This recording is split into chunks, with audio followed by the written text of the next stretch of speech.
She fell asleep on a stranger's shoulder, but what he did next changed her life forever.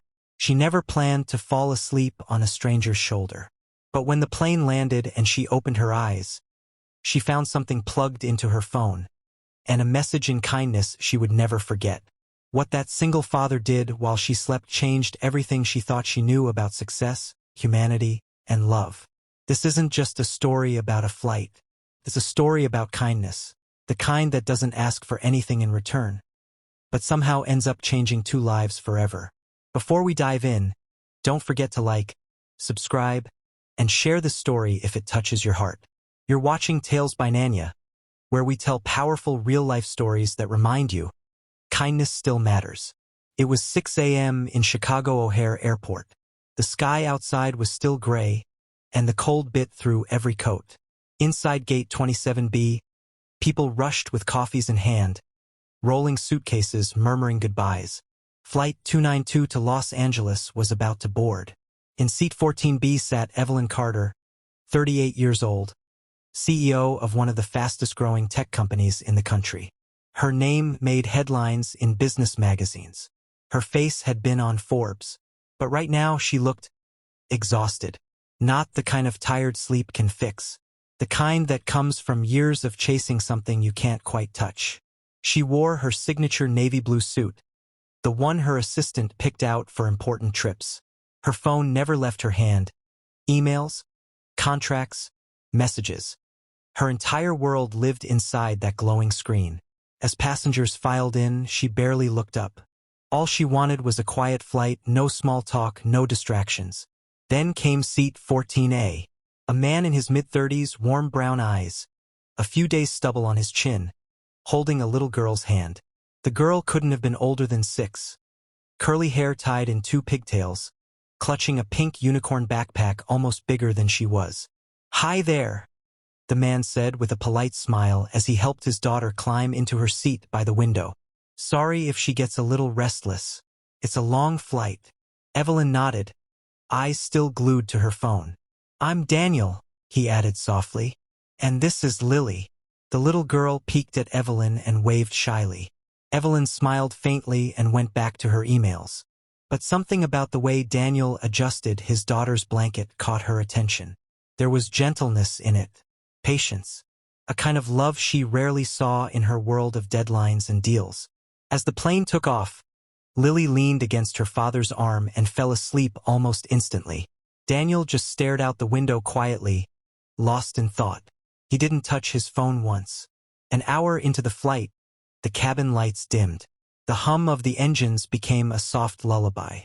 Evelyn's eyes grew heavy, her phone slipped in her hands, and before she knew it, she had drifted off, right onto Daniel's shoulder. 2 hours later, she woke up suddenly. Her head was resting on him.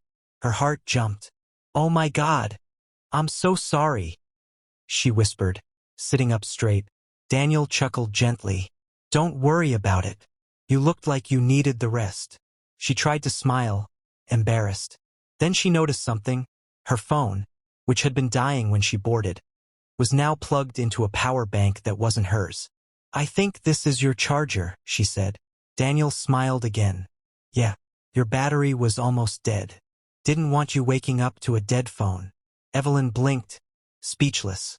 It was such a small gesture, but it felt huge. Nobody had done something thoughtful for her in years. "Thank you," she said softly. After that, something shifted. The walls she usually built around herself began to lower, just a little. They started talking, slowly at first, but soon like old friends. She learned that Daniel was a single father. His wife, Melissa, had passed away 3 years ago in a car accident. "She was the love of my life," he said quietly, looking at Lily, who was still asleep beside him. "I still miss her every day. But Lily, she's my reason to keep going." Evelyn listened, really listened. It had been years since she'd had a conversation that wasn't about profit or projections. In return, she shared a bit of herself. How her job had swallowed her life, how she hadn't seen her parents in months, how her success sometimes felt like a cage. For the first time in a long time, Evelyn felt human. When the flight attendants came by with snacks, Daniel ordered a juice box for Lily, and declined anything for himself. Evelyn noticed but said nothing. A little later, when Daniel went to use the restroom, Evelyn quietly told the attendant to charge her card for his and Lily's meals. When he came back, he looked surprised. There was a sandwich, chips, and a soda waiting for him. "I didn't order this," he said. "I know," Evelyn smiled. "Consider it my way of saying thanks for the charger and for the conversation." Daniel smiled, his eyes soft with gratitude. "That's really kind of you. Thank you." As the hours passed, their conversation deepened. Daniel told her he worked 2 jobs, one at a hardware store, another delivering packages, just to keep up with bills and Lily's school tuition. "She loves her school," he said. "It's small, but the teachers are amazing. I'll do whatever it takes to keep her there." Evelyn looked at him quietly, something tightening in her chest. Here was a man who had lost everything, yet somehow he carried hope like it was oxygen. When the plane began its descent into Los Angeles, Lily woke up and stretched. She looked at Evelyn with sleepy eyes and asked, "Did you sleep good?" Evelyn laughed softly. "I did, thanks to your dad's shoulder." The little girl giggled. As passengers started gathering their bags, Daniel thanked her again for the meal. "Hey," Evelyn said before they parted. "Do you have a business card?" Daniel chuckled. "I'm afraid I don't have fancy cards like you." "Then write your number," she said, handing him a napkin. He hesitated, then scribbled it down. "Sure, but you really don't have to." "I want to," she said firmly, smiling. At baggage claim, they said goodbye, and as Evelyn watched him lift his daughter's tiny suitcase, she felt something she hadn't felt in years' warmth. The next morning, Evelyn sat in her corner office, surrounded by glass, steel, and silence. The city stretched below her, glittering like a promise she no longer believed in. Her thoughts kept drifting to that flight, to Daniel's calm voice, to Lily's innocent smile, to that small act of kindness, a power bank shared with a stranger. For the first time in a long time, she questioned everything. That afternoon, she made a call. 3 weeks later, Daniel came home from work to find an envelope in the mail. No return address, just his name. Inside was a handwritten note and a check. He unfolded it slowly. "Dear Daniel, I haven't stopped thinking about our flight. Your kindness touched me more than you know. You reminded me that success isn't about titles or towers. It's about people. It's about love, sacrifice, and the small things that make life real. Please accept this not as charity, but as an investment in your daughter's education and in the kindness you showed a stranger at 30,000 feet. With gratitude, Evelyn Carter." The check was for $25,000, enough to cover Lily's school tuition for several years. Daniel's hands shook. Tears welled in his eyes. He picked up his daughter, held her close, and whispered, "See, sweetheart, there really are good people out there." Months later, Evelyn stood on a stage in New York, speaking at a leadership conference.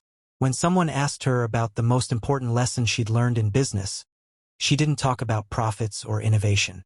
Instead, she shared a story about a flight from Chicago to Los Angeles, and a single dad with a little girl who reminded her that compassion was worth more than any deal she'd ever closed.